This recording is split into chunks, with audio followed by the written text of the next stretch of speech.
नमस्कार. आपण या भारतीय संविधानाची निर्मिती आणि वाटचाल हे पाहणार आहोत.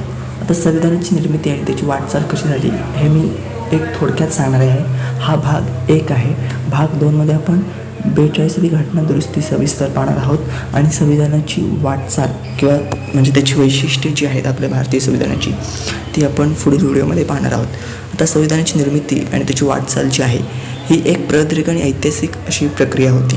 संविधान सभेची मागणी 1934मध्ये M.N. रॉय यांनी प्रथम संविधान सभेची संकल्पना मांडली. ठीक आहे. नंतर कॅबिनेट मिशन. आता आपल्या संविधानावर कॅबिनेट मिशन आहे. परत राणीचा जो जाहीरनामा आहे 1858चा त्याचा एक काय म्हणतात ते प्रभाव पडलेला आपल्याला दिसून येतो. असे अनेक घटक आहेत ज्याचा काय आहे आपल्या संविधानावर परिणाम जाणवलेला आहे. आता पहिली जी बैठक आहे ती 9 डिसेंबर 1946 रोजी. त्याचे तात्पुरते अध्यक्ष कोण हे तुम्हाला परीक्षेला विचारलं जाऊ शकतं.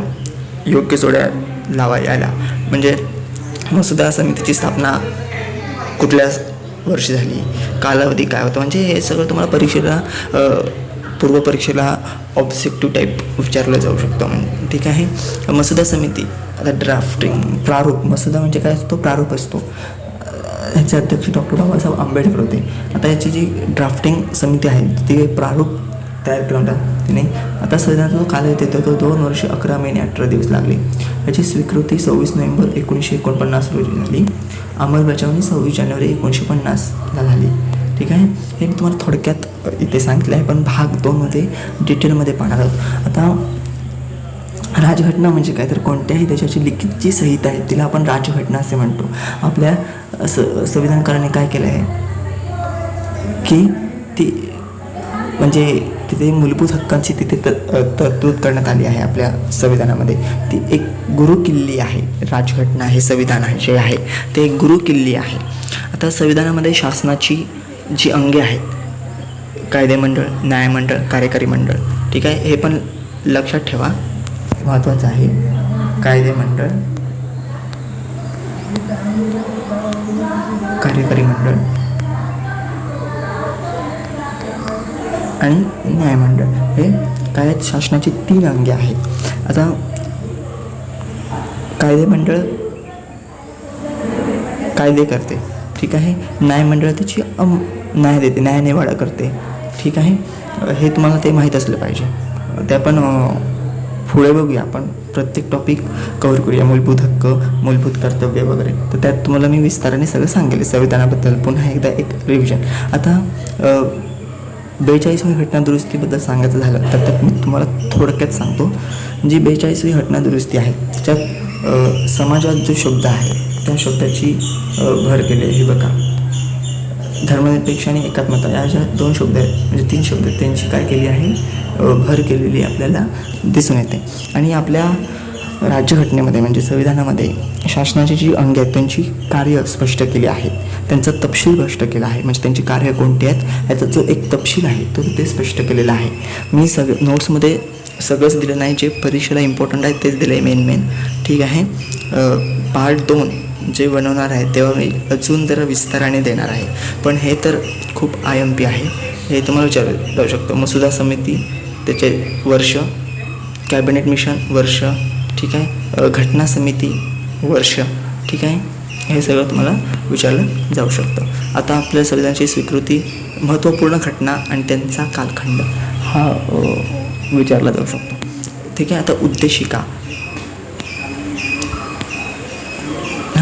उद्देशिका आहे हे जे आपल्या जी प्रस्तावना असते. ठीक आहे. संविधानाची तिला उद्देशिका किंवा सरनामा तिला म्हटले जाते. ठीक आहे. उद्देशिका ही संविधानाची प्रस्तावना असते. मी आता बोलल्याप्रमाणे की संविधानाची जी प्रस्तावना आहे तिला सरनामा किंवा उद्देशिका असे म्हटले जाते. ठीक आहे. याचे वैशिष्ट्य काय म्हणजे जे जर स्वरूप सांगायचे झाले तर त्याच्यात सार्वभौम समाजवादी धर्मनिरपेक्ष लोकशाही गणराज्य आहे. आम्ही भारताचे लोक, अंतिमाधिकार जनता हे वैशिष्ट्य लक्षात ठेवा.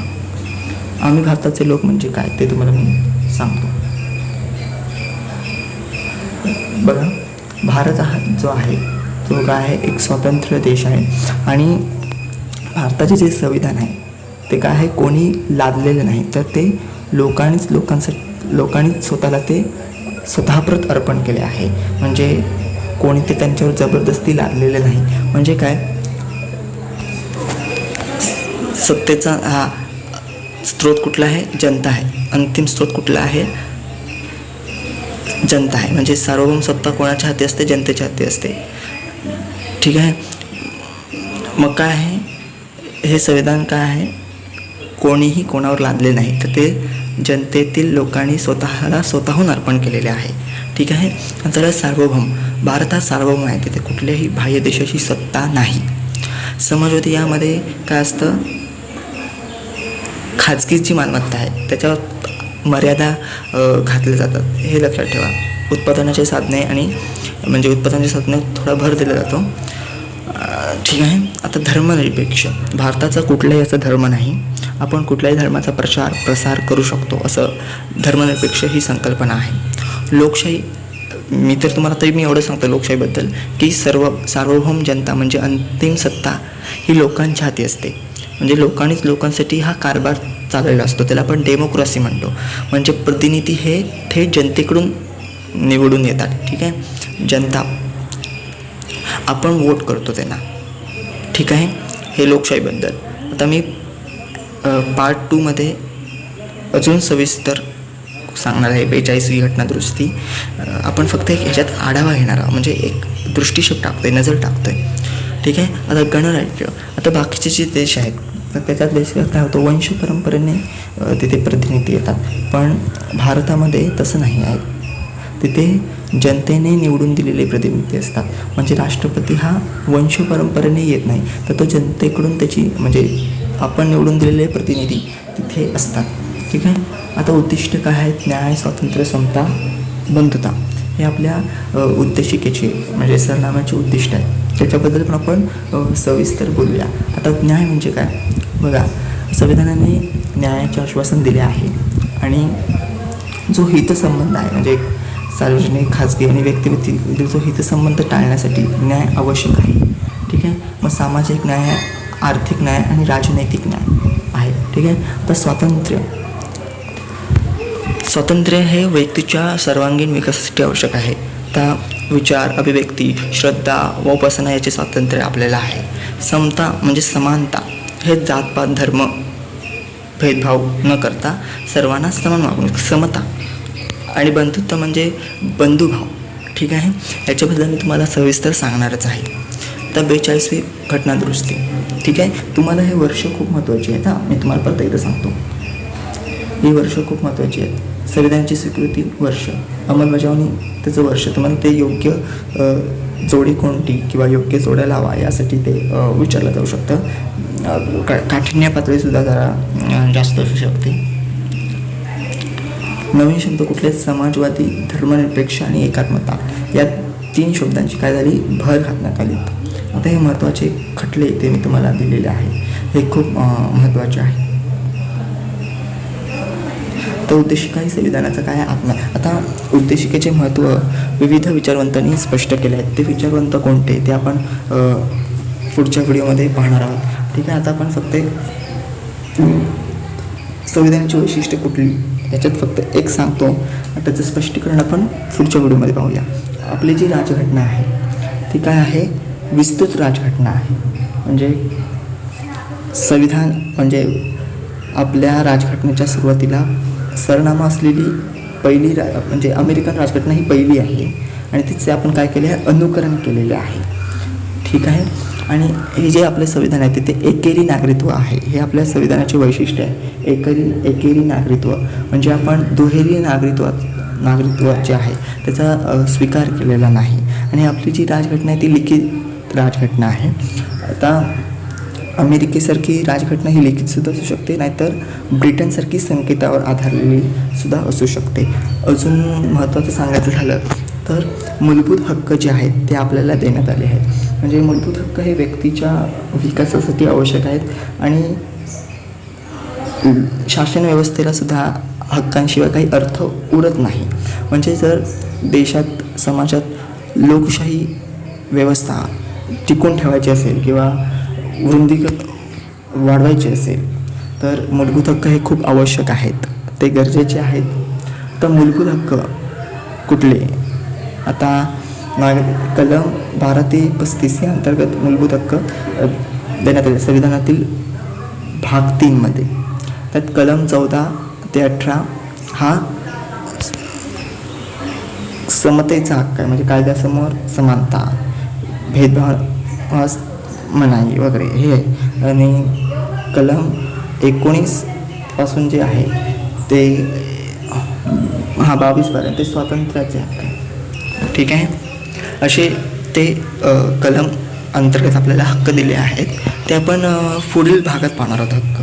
ठीक आहे, आणि आपली 11 मूलभूत कर्तव्ये आहेत. आता मूलभूत कर्तव्ये ही नव्हती, पण आपण देशाची अखंडता टिकवून ठेवण्यासाठी आपले काही नैतिक कामगिरी असली पाहिजे. कारण संविधानाने आपल्याला काय हक्क दिलेत आणि आपण पण समाजात वावरताना एक संविधानाप्रती काय आपले कर्तव्य आहे, नैतिक कर्तव्य आहे, म्हणजे एक जबाबदारी आहे ती आपल्याला दिली आहे. आता जे मूलभूत हक्क आहेत ना ते काय म्हणतात, ते न्यायप्रविष्ट असतात. म्हणजे त्याचं उल्लंघन झालं की आपण त्याची न्यायालयात, सर्वोच्च न्यायालयामध्ये थेट दाद मागू शकतो. पण ते मूलभूत कर्तव्यामध्ये तसं नसतं. ठीक आहे, आपण ते सविस्तर पाहणार आहोत. मग संविधानाची वैशिष्ट्य, विस्तृत राजघटना, मूलभूत हक्क, मूलभूत कर्तव्य, एकेरी नागरिकत्व, परत एकेरी न्यायव्यवस्था, हे खूप अशी वैशिष्ट्ये आपल्या संविधानाची दिसून येतात आपल्याला. त्याचा आपण पुढच्या व्हिडिओ भाग 2 मध्ये अभ्यास करूया. आता आपण उद्देशिकेबद्दल पाहिलं. उद्देशिकेचे महत्त्व काय आहे मी तुम्हाला पुढच्या व्हिडिओमध्येच सांगणार आहे. आणि त्याचे जे महत्त्वाचे विचारवंत आहे. ठीक आहे, म्हणजे पंडित ठाकूरदास भार्गव असतील, त्यांचे जे काही विचार आहेत ते आपण सगळे विचारवंत आहेत, त्यांचे विचार आपण पाहूया. उद्देशिका हे सरनामा आपण त्याला म्हणतो. ही संविधानाची प्रस्तावना असते. ठीक आहे, तर ही जी स्वरूप आहे ते हे काय आहे संविधानात, की आम्ही भारताचे लोक, अशी आपल्या संविधानात म्हणजे ह्या सरनामे उद्देशिकेमध्ये जर पाहिलं की आपल्या भारतीय संविधानाची सुरुवात आम्ही भारताचे लोक अशी होते. मग काय आहे की जी सार्वभौम सत्ता आहे किंवा जी अंतिम सत्ता आहे ती कोणाच्या हाती आहे? जनतेच्या हाती आहे. ठीक आहे, नंतर हे त्याची स्वरूप आहे सार्वभौम समाजवादी. सार्वभौम म्हणजे भारत म्हणजे भारतावर बाह्य देशाची सत्ता नाही, तो स्वतःचे निर्णय स्वतः घेऊ शकतो. जरी भारताने राष्ट्रकुल संघटनेचे सदस्यत्व कायम ठेवले तरी भारत हा बाह्यदृष्ट्या सार्वभौम, म्हणजे त्याच्यावर बाह्य सत्ता नाही, म्हणजे काय तो सार्वभौम आहे. समाजवादीबद्दल मी तुम्हाला बोललो. ठीक आहे, आपण याच्यावर डीपमध्ये चर्चा करूया. 42 घटनादुरुस्त्या, महत्त्वाचे खटले जे आहेत ते खूप महत्त्वाचे आहेत. आता केशवानंद भारती हे जे खटले किंवा जे काही खटले आहेत हे तुम्ही नीतिशास्त्राच्या पेपरमध्ये GS4 एथिक्स यामध्ये सुद्धा वापरू शकता. आता संविधानाचे उद्दिष्ट याबद्दल बोलायचं झालं तर न्याय, स्वातंत्र्य, समता, बंधुता ही संविधानाची वैशिष्ट्य आहेत. त्याच्याबद्दल सुद्धा आपण समजून घेऊया. आता जो भारताचा कायदा आहे तो सर्वांना समान संरक्षण पुरवतो आणि सर्व कायद्यासमोर समान आहेत. ठीक आहे, म्हणजे ही काय झाली, हा न्याय झाला, म्हणजे भेदभाव केला नाही कायद्याने. ठीक आहे, हा न्याय आहे. कायदा हा सर्वांना समान न्याय देतो.